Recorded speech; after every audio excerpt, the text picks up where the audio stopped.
ഈ ആദ്യം ഇഷ്ടക്കാര് പറഞ്ഞിരുന്നത് വിജനമായ പ്രദേശത്തേക്കായിരുന്നു ജില്ലകളെ അവർ കൊടുത്തിരുന്നത്. അതൊക്കെ പോയി കഴിഞ്ഞ് പുതിയ വാദങ്ങളായിട്ട് ഓരോന്ന് ഇങ്ങനെ വരുന്നുണ്ട്. കുറ്റിക്കാട്ടിലുണ്ട്, പിന്നെ വയക്കടയിലുണ്ട്, ഒക്കെ ഓരോരോ പുതിയ വാദങ്ങളാണ്.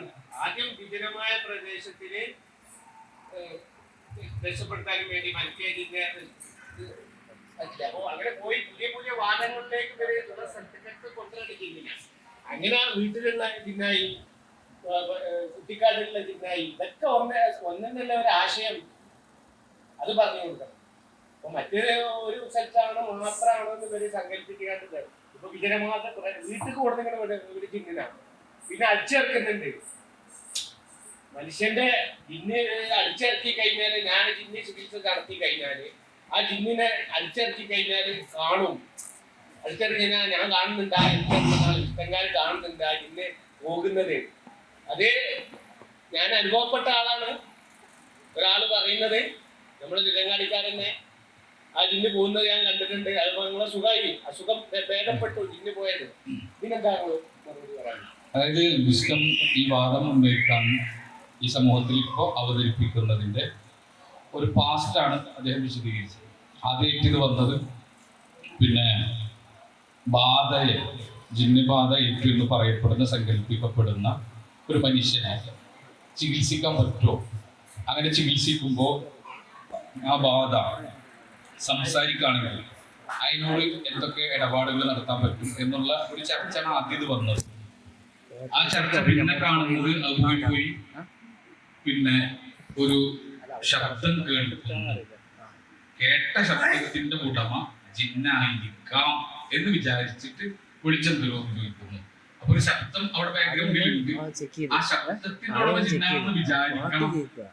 അങ്ങനെ ഒരു ശബ്ദമൊക്കെ വെച്ച് എന്തോ നമ്മള് നിൽക്കണ ഒരു പട്ടിയൊക്കെ പോലത്തെ ഒരു ഫീലിംഗ് വരുത്തിയിട്ടാണ് ആദ്യത്തെ.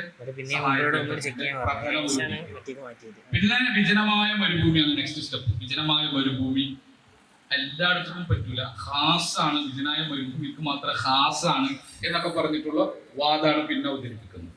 പിന്നെ അതിങ്ങനെ പോയി പിന്നെ സൃഷ്ടികളുടെ കഴിവിൽ പെട്ടതല്ല സൃഷ്ടികളോട് ചോദിച്ചാൽ ശിർക്കാണെന്ന് ഒരു പണ്ഡിതനും പറഞ്ഞിട്ടില്ല എന്ന് മാത്രമല്ല ഹറാമാണെന്നും പറഞ്ഞിട്ടില്ല ഒരു പണ്ഡിതനും.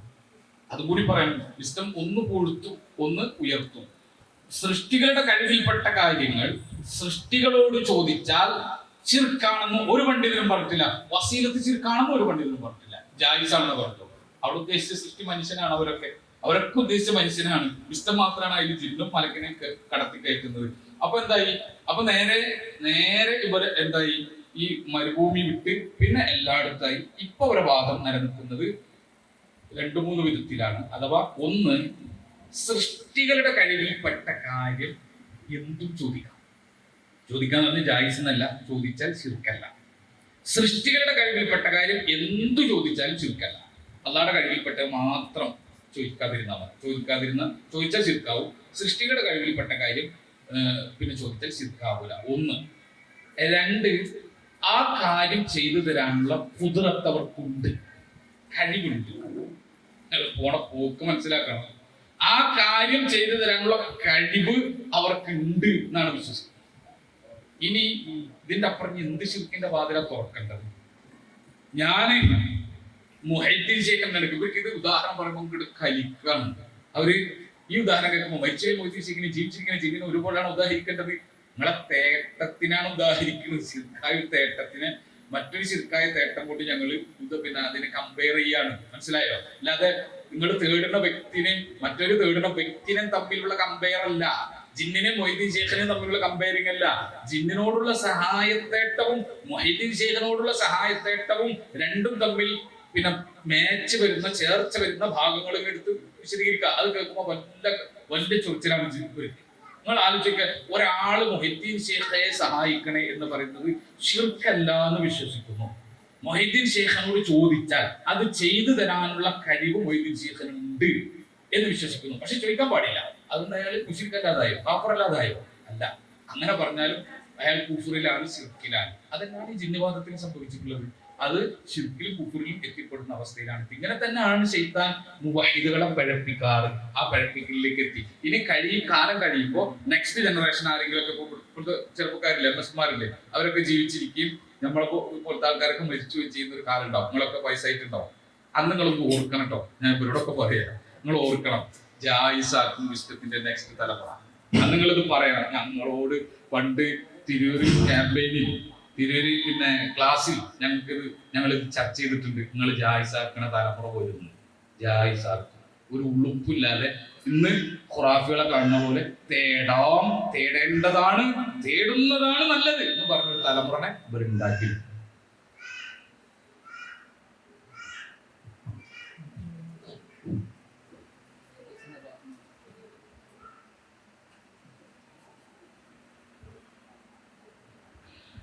ഇത്ര കഷ്ടപ്പെട്ട് ഇങ്ങനെ ഒരു വാദത്തിന്റെ ഉദ്ദേശം എന്തായിരിക്കും? മുസ്ലിം സമുദായത്തിന് ഇതുകൊണ്ട് എന്തുപകാരം?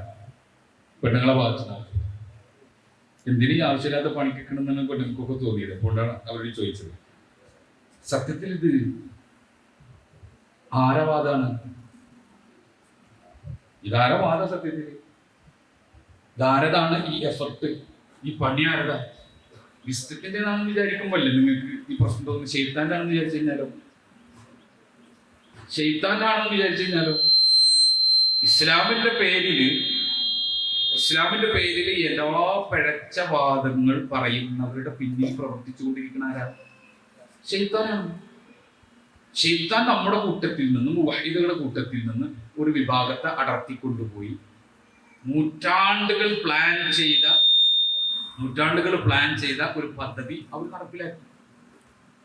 നൂറ്റാണ്ടുകൾക്ക് മുമ്പ് പ്ലാൻ ചെയ്ത് വന്ന് ആ പദ്ധതി അവർ നടപ്പിലാക്കി. അതിന് ബലിയാടാവുകയാണ് ഇവർ ചെയ്തത്. അത് നമ്മളായാലും ശൈത്താന്റെ പിടിയിൽ അകപ്പെട്ടാൽ ശൈത്താൻ പറഞ്ഞ പണിയൊക്കെ നമ്മൾ എടുക്കും. മനസ്സിലായോ? അപ്പൊ പുറത്ത് ശൈത്താന്റെ പിടിയിൽ പെടാത്ത ആൾക്കാർക്ക് തോന്നും, ഇവർ എന്തിനാണ് ഈ കഷ്ടപ്പെട്ട് ഈ വാദം? ഇത് എന്താണ് ഉമ്മത്തിന് ഇതുകൊണ്ടൊരു ഉപകാരം? ഇത് എന്താണ് ഇതുകൊണ്ടൊരു ബെനിഫിറ്റ്? എന്താണ് സമുദായത്തിന്, വ്യക്തിക്ക് ഒക്കെ എന്താ ഗുണം എന്ന് പുറത്തുള്ളവർക്ക് തോന്നും. ശൈത്താൻ പിടിക്കാത്തവർക്ക്. ശൈത്താൻ പിടിച്ച ആളുകൾ അങ്ങനെ തന്നെയാണല്ലോ എല്ലാവരും. ഇപ്പൊ ആലോചിച്ചൊക്കെ ഖാദിയാനികൾ എന്തിനാ ഇവർ ഈ പണിയെടുക്കുന്നത്? എന്തിനു ഈ എഫർട്ട് മുഴുവൻ എടുക്കുന്നത്? അത് ശൈത്താൻ എടുപ്പിക്കാണ്, ശൈത്താൻ ചെയ്യിപ്പിക്കാണ്. ഇതിപ്പോ തീവ്രവാദികൾ അവരിപ്പോ എന്താ ചെയ്യുന്നത്? അവർ ഭീകരാക്രമണങ്ങളും അതുപോലെ ഇസ്ലാമിന്റെ പേരിൽ പുണ്യം കിട്ടാൻ വേണ്ടിയിട്ട് ഭീകരാക്രമണങ്ങളും പിന്നെ അക്രമങ്ങളൊക്കെ അയച്ചു വിടാം. എന്നിട്ട് അവരവിടെ കൂടെ നരകത്തിൽ. അപ്പൊ നമ്മൾ പുറത്തുനിന്ന് ചോദിക്കും, എന്തിനാ കുട്ടികൾ ഈ പണിയെടുക്കുന്നത്? എന്തിനാ ഇത് ചെയ്യുന്നത്? നമുക്ക് അതിനോട് യോജിപ്പില്ലാത്തത് കൊണ്ട് ആ പണിയെ നമ്മൾ വഴിപഴകുള്ള പണിയായിട്ട് കാണുന്നു. പക്ഷേ ശൈത്താൻ പിടികൂടിയ ആളുകളെ സംബന്ധിച്ച് അവർക്ക് അവർ ചെയ്യുന്ന പണി ശൈത്താൻ അവരുടെ അമലുകൾ അവർക്ക് അലങ്കാരമായി തോന്നിപ്പിക്കുന്നു. അവരത് പ്രവർത്തിച്ചു കൊണ്ടിരിക്കുന്നു. അപ്പൊ വിസ്റ്റത്തിന് ഇതിന്റെ ബെനിഫിറ്റ് എന്താണെന്ന് ചോദിച്ചാൽ, വിസ്റ്റം ഒരു വാദം ഉന്നയിച്ചു.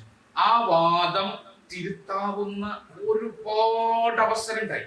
നിങ്ങൾ മനസ്സിലാക്കണം, തിരുത്താവുന്ന ഒരുപാട് അവസരം ഉണ്ടായി. ആ അവസരങ്ങളിൽ അവരെ വലിച്ചു കീറണ്ടെന്ന് വിചാരിച്ച് അവരെ സപ്പോർട്ട് ചെയ്ത് അവരെ പിന്നെ ഡിഫെൻഡ് ചെയ്ത് നിന്ന പണ്ഡിതന്മാരെ വഞ്ചിച്ചിട്ട് പ്രത്യേകം മനസ്സിലാക്കണം. ചിലർ പറയുമല്ലോ, ഈ പണ്ഡിതനാണ് അവർ സപ്പോർട്ട് ചെയ്ത് സംസാരിച്ചിരുന്നു, ഈ പണ്ഡിതനെ അവർ ഡിഫെൻഡ് ചെയ്ത് സംസാരിച്ചിരുന്നു. അതിന്റെ ഒക്കെ പിന്നിലുണ്ടായത് എന്താ? ഇവർക്കൊരു അബദ്ധം പറ്റി. ഈ അബദ്ധത്തിന്റെ പിന്നിൽ ആള് കൂടുന്നുണ്ട്. ഇത് തിരുത്തും, അങ്ങനെ ഇത് അവസാനിക്കും എന്ന് ഉറപ്പ് നൽകി. ആ ഉറപ്പിന്റെ അടിസ്ഥാനത്തിൽ ഉറപ്പ് നൽകിയാൽ ചെയ്യണം, അവരെ നമ്മൾ സപ്പോർട്ട് ചെയ്യണമല്ലോ, ഡിഫെൻഡ് ചെയ്യണമല്ലോ. കാരണം അവർ തിരുത്തി ശരിയായി വരാൻ പോകുന്ന ആളുകളാണ്. അവരവരുടെ സമൂഹത്തിന് ശത്രുക്കൾക്ക് ഇട്ടുകൊടുക്കാൻ പാടില്ലല്ലോ എന്ന് വിചാരിച്ച് ഇവരെ പ്രൊട്ടക്ട് ചെയ്ത് നിർത്തി. എന്നിട്ടോ ഇവർ ചതിച്ച് പിന്നീട് കുത്തിയിട്ട് ഇവർ പോയി ഈ വാദം കൊണ്ട്. അന്ന് ഡിഫെൻഡ് ചെയ്ത ആളുകൾ മാനത്തൂക്കിക്കാണ്. അവരാണ് പിന്നെ എല്ലാം പേറേണ്ടി വന്നത്. അവരുടെ നെഞ്ചത്താണ് പിന്നെ എല്ലാം കുത്തുണ്ടായത്. അതിന്റെ പേരിൽ എത്രമാത്രം പണ്ഡിതന്മാർ, ഞാൻ പേരെടുത്ത് പറയില്ല, എത്ര അവഹേളിക്കപ്പെട്ടു ഇവരെ വിശ്വസിച്ചതിന്റെ പേരിൽ. ഞാൻ കാണിച്ചു തന്നല്ലോ, ഒപ്പിട്ടു. നമ്മൾ മനസ്സിലാക്കേണ്ട കാര്യം, ഒപ്പുവെച്ച് ഇതിന്റെ അപ്പുറം എന്താ ചെയ്യിക്കാം? ഒരു സംഘടന എന്താ ചെയ്തതാ? ഒപ്പിടിച്ച് ഈ പറഞ്ഞ ആളുകളെ കൊണ്ടൊക്കെ ചിർക്കാണ് എന്ന് പറഞ്ഞ് നമുക്കിതിൽ ഒപ്പുവെക്കണം, ഇതിൽ ഉറച്ചിക്കണം എന്ന് പറഞ്ഞു ഒപ്പിടിച്ചു. എന്നിട്ട് ഇപ്പുറത്ത് വന്നിട്ട് പറയാ, ആ ഉപ്പ് അയ്യപ്പൻ ഉപ്പാണ്, ഞാൻ കള്ളൊപ്പിട്ടുണ്ട്. നിങ്ങൾ ആലോചിക്കും, എന്താ ചെയ്യാം? ഇനി എന്താ ചെയ്യാ? അപ്പൊ ഇത്രയൊക്കെ തീരുമാനം ഉണ്ടായിട്ടും അത് ശിർക്കാണെന്ന് പറയണം, ശിർക്കല്ലാന്ന് പറയരുത് എന്ന് ചർച്ച ചെയ്ത് തീരുമാനിച്ചിട്ടും മാറ്റി പറയാൻ ഇവർക്ക് തോന്നുന്നത് എന്തുകൊണ്ടാണ്? ഇവരെ പിന്നിൽ ശൈത്താനാണ്. ഇവരെ അത് എന്തൊരു ശൈത്താൻ പൊട്ടനെ പിടിച്ചിരിക്കാണ്. അതുകൊണ്ടാണ് ഇവർക്ക് ഇത്ര എഫോർട്ട് എടുത്തിട്ടും ഇതിന്റെ ഗുണത്തെ പറ്റി ചിന്തിക്കലോ ദോഷപ്പെടുത്തുക. നിങ്ങൾ ചോദിച്ച പോലെ എന്താ ഗുണം? ഒരാള് ഇന്നലെ വരെ വിശ്വസിച്ചത് വൈബിയായ മാർഗത്തിൽ അതല്ലാത്ത എല്ലാവരോട് തേടിയാലും ശിർക്കാണ്. വൈദ്യശേഖരനോട് തേടിയാലും, മരിച്ചവരോട് തേടിയാലും, വിഗ്രഹത്തിനോട് തേടിയാലും, ജിന്നിനോട് തേടിയാലും, മലക്കിനോട് തേടിയാലും ഒക്കെ ശിർക്കാണ് എന്ന് വിശ്വസിച്ചിരുന്ന ഒരുത്തനെ പിടിച്ചിട്ട് ജിന്നും മലക്കിന്റെ കാര്യത്തിൽ ചെറിയ വ്യത്യാസം ഉണ്ടാക്കണം, അവരുടെ കാര്യത്തിൽ ഭൗതികമായിട്ട് ചോദിച്ചാൽ ശിർക്കല്ല എന്ന് കൂടി വിശ്വസിക്കണം എന്ന് പറഞ്ഞ് അവനെ പഠിപ്പിച്ച് അവനെ പരിവർത്തിപ്പിച്ചിട്ട് എന്ത് ഗുണം അവർക്ക് കിട്ടാൻ പോകുന്നു? എന്നിട്ട് എന്തിനാ ഇവർ ഈ പണിക്ക് നിൽക്കുന്നത്? ഞാൻ ഈ പറഞ്ഞ പോലെ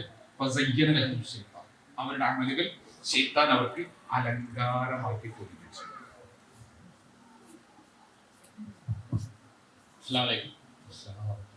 ഈ ജിന്നുബാധ, സിഹർബാധനെ കുറിച്ചാണ്.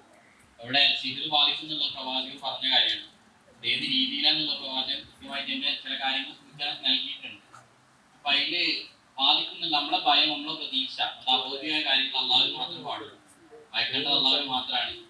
അവിടെ ആവശ്യമില്ലാത്ത ഭയം അവിടെ നൽകല്ല. സിഹർ ബാധിക്കുന്നു പറയുമ്പോൾ അതായത് ഒന്നാമത് നമ്മൾ ധാരണ നിൽക്കുന്നത് ജിന്നുബാധ എന്ന് വേറെ, സിഹറിന്റെ ബാധ എന്ന് വേറെ, രണ്ടാണ്. പണ്ഡിതന്മാര് പറഞ്ഞിട്ടുണ്ട് പിന്നെ ജിന്നാണ് വന്നിട്ട് സിഹറിന്റെ എഫക്ട് ഉണ്ടാക്കി തരുന്നത് എന്നൊക്കെ പറഞ്ഞു. പണ്ഡിതന്മാർ സംസാരിക്കുന്ന വിഷയമല്ലത്. ആ വിഷയം നമുക്കറിയാത്ത, നമ്മുടെ കാര്യകാരണ ബന്ധത്തിൽ നമുക്ക് പിന്നെ പ്രവേശിക്കാൻ കഴിയുന്ന ഒരു ഏരിയയിലുള്ള വിഷയമല്ല.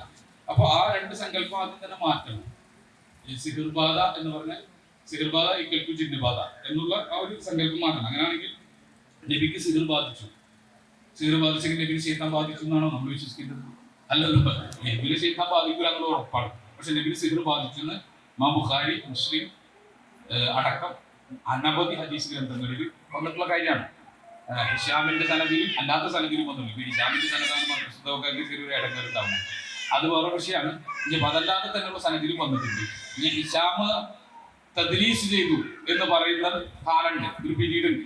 ഹിഷാമിനെ സംബന്ധിച്ച്, ഹിഷാമിന് ഉറുവനെ സംബന്ധിച്ച് മനസ്സിലാക്കേണ്ട അത് ജനിച്ച കാലം തൊട്ട് മുദല്ലിസല്ല, ഒരു പ്രത്യേക കാലഘട്ടത്തിന് ശേഷം തദ്ലീസ് ചെയ്തു എന്ന് പറഞ്ഞാൽ ഓർമ്മ പോയപ്പോൾ അദ്ദേഹം ചില തദ്ലീസുകൾ നടത്തി, ചില ശേഖന്മാരെ വിട്ടു. ഇന്ന ശേഖന്റെ നിന്ന് ഇന്ന ശേഖ്, അതിൽ നിന്ന് ഇന്ന ശേഖ് എന്ന് പറയുന്നതിന് ഈ ശേഖിന്റെയും പിന്നെ ആദ്യത്തെ ശേഖിന്റെ മൂന്നാമത്തെ ശേഖിന്റെ ഇടയിൽ രണ്ടാമത്തെ ശേഖിനെ വിടണ ഓർമ്മ പശകന്റെ പ്രശ്നം വന്നപ്പോഴാണ് മുദല്ലിസ് ആണെന്ന് പറഞ്ഞത്. മുദല്ലിസ് ആവുന്നതിന് മുമ്പ് ഈ പറഞ്ഞ ഈ തദ്ലീസ് സംഭവിക്കുന്നതിന് മുമ്പ് തന്നെ ഹിശാം ഉറുവയിൽ നിന്ന് നബിക്ക് സിഹർ ബാധിച്ചു എന്നുള്ള ഹദീസ് വന്നിട്ട് ഇനി അതല്ലാതെ പിന്നെ സനദിൽ വന്നിട്ടുണ്ട്. അപ്പൊ ഞാൻ പറഞ്ഞത് ഇത് രണ്ടായിട്ട് ആദ്യം നമ്മൾ മനസ്സിലാക്കണം. സിഹർ ബാധ ഒന്ന് വേറെ, അതുപോലെ തന്നെ പിശാച് ബാധ എന്നത് മറ്റൊന്നാണ്. രണ്ടാമത്തെ കാര്യം സിഹർ ബാധ എന്നതിനെ സംബന്ധിച്ച് നിങ്ങൾ ഖുർആൻ ഹദീസ് എടുത്ത് നോക്കിയാൽ അത് നമ്മിൽ ഉണ്ടാക്കുന്ന ചില തോന്നലുകളാണ് അതിൽ സംഭവിക്കുന്നത്. യുഹയ്യലു ഇലൈഹി എന്നാണ് മൂസാ നബിക്ക് സിഹറിന് ബാധ ഉണ്ടായപ്പോൾ ഖുർആൻ പ്രയോഗിച്ചത്. യുഹയ്യലു ഇലൈഹി അന്നഹു തസ്അ, അല്ലേ? ഖുർആൻ അങ്ങനെയല്ലേ പറഞ്ഞു. ആ വടിയും കയറൊക്കെ പാമ്പ് പോലെ എഴഞ്ഞു വരുന്നതായി യുഹയ്യലു ഇലൈഹി അദ്ദേഹത്തിന് തോന്നലുണ്ടായി. ശരിക്കും അവിടെ പാമ്പായോ? ആയോ? നമ്മൾക്ക് സിഹർ ബാധിച്ചു. ശരിക്കും അവിടെ പാമ്പായോ? ഇല്ല. യുഹയ്യലു ഇലൈഹി തോന്നലുണ്ടായിരുന്നാണ്. ഡിസ്റ്റർബ് ചെയ്തു, മനസ്സിലായി? മെന്റലി ഡിസ്റ്റർബ് ചെയ്തു മൂസാ നബിനെ. അങ്ങനെ സാധനം ഉണ്ടോ എന്ന് തോന്നി. ഇതാണ് സിഹറിന്റെ ഒരു എഫക്ട് ഖുർആൻ പറഞ്ഞത്. രണ്ടാമത്തെ ഒരു എഫക്ട് ഖുർആൻ പറഞ്ഞത് ഭാര്യ ഭർത്താക്കന്മാർക്കിടയിൽ ഭിന്നത ഉണ്ടാക്കിയ രണ്ടാമത്തെ എഫക്ട് പറഞ്ഞു. ഇത് രണ്ട് എഫക്റ്റ് ഖുർആനിൽ ആകെ ഉള്ളൂട്ടോ. ഖുർആനിൽ ആകെ സിഹറിന്റെ എഫക്റ്റ് ആയിട്ട് ഈ രണ്ട് എഫക്റ്റേ ഉള്ളൂ. എന്താ? ഈ ഭാര്യ ഭർത്താവ് ഭിന്നത. അവിടെ എന്താണ്? ഭാര്യനോട് ഭർത്താവിന് വെറുപ്പ് തോന്നുന്ന, ഭർത്താവിനോട് ഭാര്യക്ക് വെറുപ്പ് തോന്നുന്ന ഒരു അന്തരീക്ഷം കുടുംബത്തിൽ ആരുണ്ടാക്കി? സിഹറിന്റെ എഫക്റ്റ് മൂലം ഉണ്ടാക്കി. അവിടെ എന്താണ്? മെന്റലി ആണ്. എനിക്ക് എന്റെ ഭാര്യ ഇഷ്ടമില്ലാണ്ടാവുക എന്റെ കൽബീന്നാണല്ലോ, അല്ലാണ്ട് എന്റെ കയ്യുമെന്നല്ലോ, അല്ലേ? എന്റെ കൽബീന്നാണല്ലോ. അപ്പൊ കൽബീന്നുള്ള ഒരു പ്രശ്നമായിട്ടാണ് സിഹറിന്റെ എഫക്റ്റ് ഖുർആൻ പറഞ്ഞത്. ഇതല്ലാത്തൊരു എഫക്റ്റ് പിന്നെ കൽബിലൂടെ ഉണ്ടാക്കുന്ന എഫക്റ്റ്. കൽബിൽ എന്തൊക്കെ എഫക്റ്റ് ഉണ്ടാക്കും? ഇപ്പൊ ഞാൻ കാണാത്തൊരു വസ്തു എനിക്ക് കാണുന്നു തോന്നിച്ചാൽ എന്റെ ബോഡിയിലും ആ എഫക്റ്റ് ഉണ്ടാവും, സ്വാഭാവികമാണല്ലോ. അപ്പൊ ബോഡിയേക്കാൾ പ്രധാനമായിട്ട് സിഹിർ ബാധിക്കുന്നത് എന്തിനാണ്? ഈ മൈൻഡിനെയാണ് എന്നാണ് നമുക്ക് ഖുർആൻ ഹദീസിനാണ്. ബാക്കി ഉലമാക്കൾ പലതും പറഞ്ഞിട്ടുണ്ടാവും. സിഹിർ ബാധിച്ചതിന്റെ കൈ ഇങ്ങനായി, അവനെ കൊന്നു എന്നൊക്കെ പറഞ്ഞിട്ടുണ്ടാവും. അതൊക്കെ ഉലമാക്കളുടെ ഗവേഷണം, അവരുടെ അഭിപ്രായം ആയിട്ട് മാറ്റി വെക്കല്ലാതെ ഖുർആൻ ഹദീസിനെ തെളിവില്ല. പിന്നുള്ള ജിന്നുവാദമാണ്. ജിന്നുവാദനെ സംബന്ധിച്ച് ഇന്നോളം തൗഹീദുള്ള ഒരുത്തിന് ജിന്ന് ബാധിച്ച് നിങ്ങൾ കേട്ടിട്ടുണ്ടോ? ഉണ്ടോ? ഞാൻ കേട്ടിട്ടില്ല. ഖുർആനും ഹദീസും പറഞ്ഞിട്ടില്ല. ഇത് അഖലാനിയത്താണ്, പിന്നെന്താ മടവൂരിസാണ് എന്നൊക്കെ പറയും. ശരി, അത് നമുക്ക് അംഗീകരിക്കാം. അഖലാനിയത്താണോ അല്ലേ എന്നൊക്കെ നമുക്ക് അംഗീകരിക്കാം. മുവഹിദായ അള്ളാഹുവിനെ ദിക്ർ ചെയ്യുന്ന ഒരാൾക്ക് ശൈത്താൻ ബാധിച്ചത് ഞാൻ അറിഞ്ഞിട്ട് എന്റെ പഠനത്തിൽ അറിഞ്ഞില്ല. എനിക്ക് എന്റെ പഠനത്തിൽ അറിഞ്ഞത് പറയാൻ പറ്റും. അല്ലാതെ എന്റെ പഠനത്തിൽ പറഞ്ഞത് മറ്റൊരു പറഞ്ഞാണ്, ഇവര് പറഞ്ഞാണ്. അപ്പൊ അവര് പറഞ്ഞ പോലെ എനിക്ക് പറയാൻ പറ്റുമോ? മാറ്റി പറയണ്ടേ? ഒന്നും പറ്റില്ല. എനിക്ക് എന്റെ പഠനത്തിൽ മനസ്സിലായത് പറയാൻ പറ്റും. നിങ്ങൾക്ക് വേറെ അഭിപ്രായം ഉണ്ടെങ്കിൽ നിങ്ങളെ പഠനത്തിൽ കാര്യം മനസ്സിലായിട്ടുണ്ടെങ്കിൽ അതനുസരിച്ച് സ്വീകരിക്കാം. പക്ഷെ എനിക്കൊരു ലിമിറ്റ്സ് ഇല്ല. എനിക്ക് മനസ്സിലായതും ബോധ്യപ്പെട്ടതല്ലേ എനിക്ക് പറയാൻ പറ്റും. വിശുദ്ധ ഖുർആൻ പറഞ്ഞൊരു കാര്യം, സൂറത്ത് നഹൽ, ഇന്നഹു ലൈസ ലഹു സുൽത്താനുൻ അലല്ലദീന ആമനു വഅലാ റബ്ബിഹിം യതവക്കലൂൻ. നിശ്ചയമായിട്ടും അവന് ശൈത്താന് എന്താ? അവന് സുൽത്താനിയത്തില്ല എന്ന് പറഞ്ഞാൽ അധികാരമില്ല. എവിടെ? അലല്ലദീന ആമനു വഅലാ റബ്ബിഹിം യതവക്കലൂൻ. ഈമാനുള്ളവനും തവക്കലുള്ളവന്റെയും മേൽ ആർക്ക് അധികാരമില്ല? ശൈത്താൻ അധികാരമില്ല.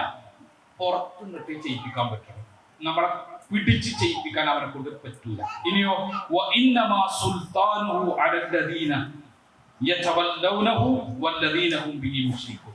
പിന്തിരിഞ്ഞു പോയ കാഫിറുകൾക്കും അല്ലെങ്കിൽ പിന്തിരിഞ്ഞു പോയ ഈ തവക്കലിന്റെ മാർഗത്തിൽ നിന്ന് പിന്തിരിഞ്ഞു നടന്ന, ഈമാനിന്റെ മാർഗത്തിൽ നിന്ന് പിന്തിരിഞ്ഞു നടന്നവർക്കും മുശ്രിക്കുകൾക്കും മേലാണ് അവന് സുൽത്താനിയത്തുള്ളത്, അധികാരമുള്ളത് എന്ന് പറഞ്ഞാൽ മുവഹിദുകൾക്ക് പിശാചുബാധ പേടിക്കേണ്ട ഒരു ആവശ്യമില്ല. ഒരു നബിനെയും ശൈത്താൻ ബാധിച്ചിട്ടില്ല, ഒരു സ്വാലിഹിനെയും പിശാച് ബാധിച്ചിട്ടില്ല, ഒരു വലിയനെയും പിശാച് ബാധിച്ചിട്ടില്ല, ഒരു മുഅ്മിനെയും പിശാച് ബാധിച്ചിട്ടില്ല, ഒരു മുവഹിദിനെയും പിശാച് ബാധിച്ചിട്ടില്ല. പിന്നെ പിശാച് ബാധിക്കുന്ന ആരെയാണ്? മുശ്രിക്കുകളെയും പിന്തിരിഞ്ഞ് നടന്നത്. അവരുടെ ചികിത്സ എന്താ? തൗഹീദാണ് അവരുടെ ചികിത്സ. അവരെ കൊണ്ടുപോയി റുഖ്യ ചെയ്യിച്ചിട്ടുള്ള കാര്യം, നല്ല ജാറത്തി പോണ അല്ലെങ്കിൽ നല്ല വിഗ്രഹത്തിന്റെ മുമ്പിൽ, പ്രതിഷ്ഠയുടെ മുമ്പിൽ ജീവിതം സമർപ്പിച്ച ഒരുത്തനെ കൊണ്ടുപോയിട്ട് ഒരിക്കലും കാര്യം നിങ്ങൾ ആലോചിക്കുക. അവന്റെ ചികിത്സ തൗഹീദാണ്. അവന് ചികിത്സ കൊടുക്കേണ്ട തൗഹീദാണ്. ഇനി സിഹിറിന് ഹക്കീക്കത്തില്ല എന്ന് പറഞ്ഞു. ഈ വാദം കേട്ടിട്ട് ഞാൻ പറഞ്ഞു സിഹിറിന്റെ ഹക്കീക്കത്ത് ഒന്ന് വേറെ, ജിന്നിന്റെ ബാധയുടെ തെളിവ് ഒന്ന് വേറെ. ജിന്ന് ബാധ ഉണ്ട്, പക്ഷെ അത് സത്യവിശ്വാസികൾക്കും ഈമാനുള്ളവർക്കും തവക്കൽ ചെയ്യുന്നവർക്കും മേൽ ഉള്ളതായിട്ട് ഖുർആനിലോ ഹദീസിലോ കണ്ടിട്ടില്ല. ഞാൻ കണ്ടിട്ടില്ല. എന്റെ അറിവ് കുറവുകൊണ്ടായിരിക്കാം, അത് കൊണ്ടിരിക്കുന്ന ഉള്ള അറിവില്ല പറയാൻ പറ്റുള്ളൂ, അറിവനുസരിച്ച് പറയാം. എന്നാൽ സിഹിർ അതുണ്ട്, അത് വിശ്വാസികൾക്കും ബാധിക്കാം. അതിന്റെ എഫക്ട് എത്ര ഖുർആൻ ഹദീസ് പരിശോധിച്ചാലേ ഉള്ളൂ. അത് യുഹയ്യരു ഇലൈഹി, ഒരു തോന്നൽ ഉണ്ടാക്കും. ഇനി നബിക്ക് സിഹിർ പറ്റി എന്ന് പറഞ്ഞത് അവിടെ ഉപയോഗിച്ച പദം എന്താ? ഹദീസിൽ പറ്റി യുഹയ്യരു ഇലൈഹി. മൂസാ നബിക്ക് സിഹിർ ബാധിച്ചിട്ട് ഖുർആൻ പ്രയോഗിച്ച പദം എന്താ? യുഹയ്യരു ഇലൈഹി, അദ്ദേഹത്തിന് തോന്നി. നബിക്ക് സിഹിർ ഉണ്ടായി എന്ന് പറഞ്ഞപ്പോൾ നബി പറഞ്ഞത് എന്താ? യുഹയ്യരു ഇലൈഹി, എനിക്ക് തോന്നി. രണ്ടും തോന്നലാണ്. നബിക്ക് എന്താ സിഹിർ ഉണ്ടായത്? അത് ഞാൻ ഭാര്യമാരെടുത്ത് പോയില്ലേ, കൺഫ്യൂഷൻ, ഒരു മെന്റലി കൺഫ്യൂഷൻ. അത് നമുക്കൊക്കെ സംഭവിക്കും. നമ്മളൊക്കെ ഉണ്ടല്ലോ, ഇപ്പൊ വാതിൽ അടച്ചില്ലേ, കൺഫ്യൂഷൻ ഉണ്ടാവില്ലേ രാത്രി ഉറങ്ങുമ്പോ ഇല്ലേ? അത്ര ഡിസ്റ്റർബൻസ്. അല്ലാതെ പറഞ്ഞിട്ടവർക്ക് നബി ഇങ്ങനെ ഇത് ബാധിച്ച് കിടന്ന് ഉരുണ്ട് പിച്ചും പേയും പറഞ്ഞ് വായന പത വന്ന് ഇങ്ങനെക്കാണ് വ്യാഖ്യാനം കേട്ട തോന്നാ. ഒന്നുമില്ല. ഇത് നിങ്ങളൊന്നും ആലോചിക്കുക. സിഹിർ നബിക്ക് ബാധിച്ചത്, ഇന്ന് നബിന്റെ എഫക്റ്റ് നിങ്ങളൊന്ന് നോക്കാം. സിഹിർ നബിക്ക് അതിന്റെ ഉപദ്രവമുണ്ടായി എന്നത് ആരാണ് കണ്ടെത്തിയത്?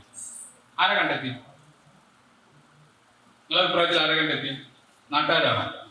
നാട്ടുകാരൊക്കെ ഇതെന്തോ ഉണ്ടല്ലോ റസൂലുള്ളാഹിക്ക്, ഇങ്ങനെയാണോ കണ്ടെത്തി? ഒരു കുട്ടിക്ക് മനസ്സിലായില്ല, കൂടെ കിടക്കുന്ന ഭാര്യക്ക് പോലും മനസ്സിലായില്ല, ആയിഷ ബീവിക്ക് പോലും മനസ്സിലായില്ല. പിന്നെ നബി പറയാ എനിക്ക് എന്തോ സംതിങ് പ്രശ്നമുണ്ട്, മെന്റലി എന്നെ ഡിസ്റ്റർബ് ചെയ്യുന്ന ഒരു പ്രശ്നമുണ്ട്. ആ പ്രശ്നം എന്താണ്? ഞാൻ ഭാര്യമാരെടുത്ത് പോയില്ല, എനിക്ക് കൺഫ്യൂഷൻ തോന്നുന്ന അവസ്ഥ. ഇത്ര നബിയുടെ ബാക്കിയുള്ളൂ. പിന്നെ കുറെ പണ്ഡിതന്മാർ അതിന് വ്യാഖ്യാനിച്ചിട്ട് സ്വാധീനമില്ല ഉണ്ടായി എന്നൊക്കെ പറഞ്ഞ് വ്യാഖ്യാനം. അത് ഉലമാക്കള് വ്യാഖ്യാനം. അങ്ങനെ ചിലർക്ക് കാട് കയറി കിട്ടണം ഈ സാധനം. ഇത് ഭയങ്കര എഫക്റ്റ് ആയിട്ട് കാട് കയറി കിട്ടണം, പ്രമാണത്തിൽ നിൽക്കൂല, അതിന്റെ അപ്പുറത്തേക്ക് പോകണം. അത് വലിയ ആഗ്രഹമുള്ളതാണ്. അപ്പൊ നബിയാണ് ഇത് ആദ്യമായിട്ട് മനസ്സിലാക്കുന്നത്. എന്തോ ഡിസ്റ്റർബൻസ് തനിക്കുണ്ട്.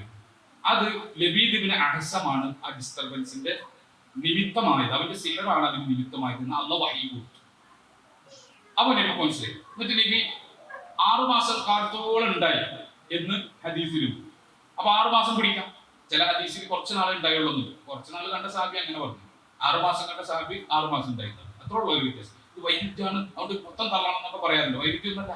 അപ്പൊ ഞാൻ നിങ്ങളെ കാണാൻ വരുമ്പോ നിങ്ങൾക്ക് പനി 5 ദിവസം ഞങ്ങളോടൊപ്പം ഉണ്ടായിരുന്നു. അപ്പൊ ഞാൻ പറയാം എന്താ 4-5 ദിവസം നല്ല പനിയായിരുന്നു അദ്ദേഹം. ഞാൻ പോകുന്നതിന് ശേഷം 1 മാസക്കാലം അദ്ദേഹം പനിച്ചു എടുത്തിട്ടുണ്ടാവും. അപ്പൊ അദ്ദേഹം കണ്ടിട്ടുണ്ടാവും. അപ്പൊ അദ്ദേഹം പറയണ്ട 1 മാസക്കാലം പനിയായിരുന്നു. കണ്ടോ, രണ്ടാളും പറഞ്ഞ വൈരുദ്ധ്യം തള്ളണം എന്ന് പറഞ്ഞു കഴിഞ്ഞാൽ അത്ര ഉള്ളൂ. ഹദീസ് തള്ളലും മർക്കസുകാരന്റെ തള്ളിക്കലുണ്ടല്ലോ, അത് അത്ര ഉള്ളൂ. അപ്പൊ ഈ പറഞ്ഞ 6 മാസക്കാലം നബി ഖുതുബ നടത്തി. മനസ്സിലായേ? നബി ഖുർആൻ ക്ലാസ് ഒരു പ്രശ്നമില്ല. ഒരു കുട്ടിക്ക് തോന്നിയിട്ടില്ല ഇതിലൊരു പ്രശ്നമുണ്ട്. നബി യുദ്ധം ചെയ്തു എന്ന് പറഞ്ഞാൽ രാഷ്ട്രനായകൻ എന്ന നിലയ്ക്ക് യുദ്ധസംബന്ധമായ കാര്യങ്ങളിൽ ഇടപെട്ടു, സൈന്യത്തെ അയച്ചു, സകാത്ത് പിരിപ്പിച്ചു, എല്ലാ കാര്യം ചെയ്യിച്ചു. ഒരു കാര്യത്തും ആ സാധനം കൊണ്ട് നബിക്ക് ഒരു ഡിസ്റ്റർബൻസ്, പേഴ്സണലി നബിക്ക് ഡിസ്റ്റർബൻസ് തോന്നി. പേഴ്സണലി, ഓൺലി പേഴ്സണലി നബിയുടെ വ്യക്തിപരമായ അനുഭവത്തിൽ ഒരു ഡിസ്റ്റർബൻസ് തോന്നി. കൂടെ കിടക്കുന്ന കുട്ടിക്ക് പോലും തോന്നിയില്ല. എന്നാൽ ആയിഷ ബീവിക്ക് പോലും തോന്നിയിട്ടില്ല. നബിക്ക് എന്തുകൊണ്ട് തോന്നി? ഇതാണ് ഇതിനെ പറഞ്ഞ് വലുതാക്കി പേടിപ്പിച്ചിട്ട് ആൾക്കാരെ എട്ടങ്ങോറായിട്ട് പേടിച്ചെടുക്കാം. ഇതൊന്നും പേടിക്കണ്ട. ഒരു നാസും പലക്കും ഇഖ്ലാസും ഓതിയ കാറ്റത്ത് വാർന്ന പോലെ പറഞ്ഞ സിഗറി ലോകത്തുള്ളൂ. മനസ്സിലായോ? നിങ്ങളൊരു ആയത്തെ കുറിച്ച് ഓതിയാലേ ഓടാത്ത ശൈത്താൻ അല്ലാഹു പടച്ചിട്ടില്ല. മനസ്സിലായോ? അത്ര ഉള്ളോ.